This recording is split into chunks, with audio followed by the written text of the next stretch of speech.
Welcome to China in Focus. I'm Tiffany Meyer. Our top story, Beijing and Washington extending a tariff truce for another 90 days. Details on how the tariff war has narrowed the U.S. trade deficit with China.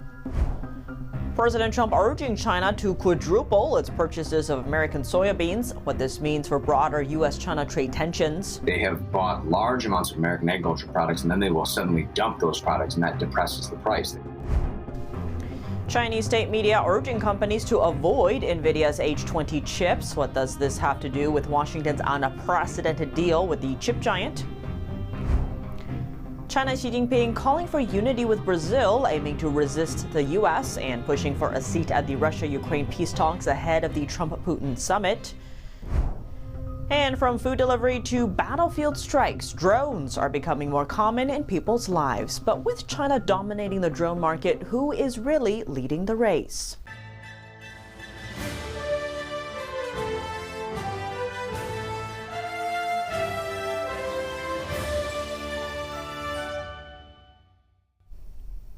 On Monday, the U.S. and China extended their tariff truce for another 90 days, staving off triple-digit duties on each other's goods. American retailers are now ramping up inventories ahead of the crucial end-of-year holiday shopping season. Here's a closer look. Beijing and Washington agreed to extend a tariff truce for another 90 days, only hours before it was due to expire Tuesday. The move staves off triple-digit duties on each other's goods, where U.S. tariffs on Chinese goods would have shot up to 145%, and Chinese tariffs on U.S. goods would have hit 125%. It would have been a virtual trade embargo between the two countries.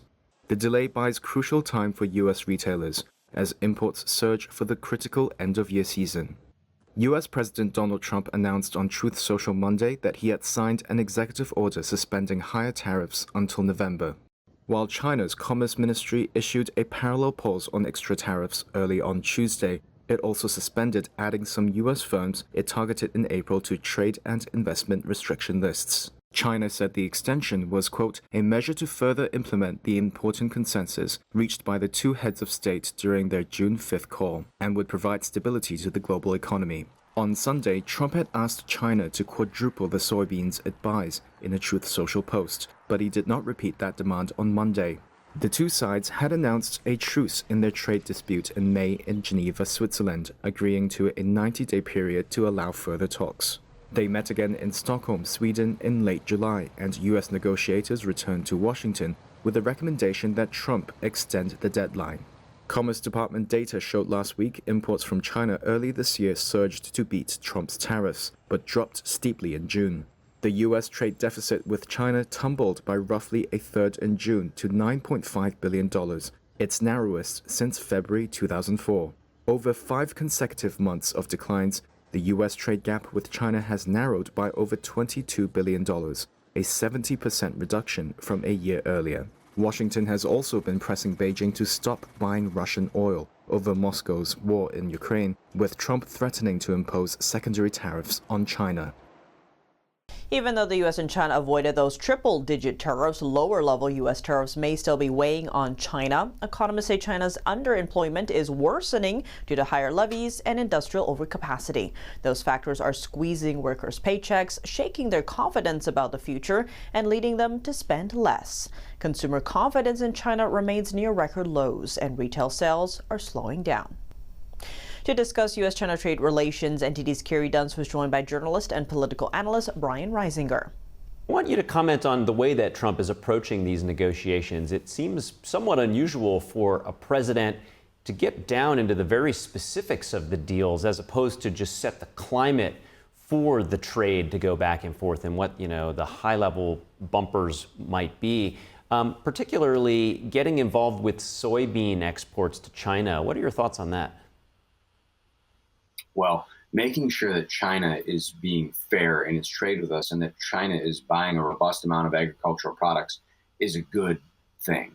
One of the issues that we have with China is, in addition to manipulating their currency and cheating on trade, they have bought large amounts of American agricultural products, and then they will suddenly dump those products, and that depresses the price. They actually have the ability to depress the price when they're doing that kind of hijinks. And so having a hard negotiation with China where they agree to purchase more soybeans and to have that buying be steady and above board and reliable, that is a valuable thing. I think the other thing that would be valuable as well, however, is to diversify beyond China. So those dozens of countries that I talked about that we could have trade deals with, let's make sure they're fair, but we can have more trade deals with them.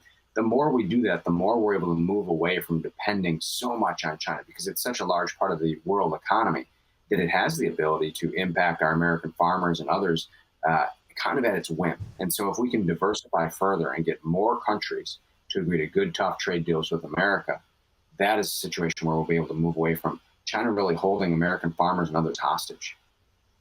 Yeah, the term frenemy or competitor, however you want to understand the very complex relationship that we do have with China.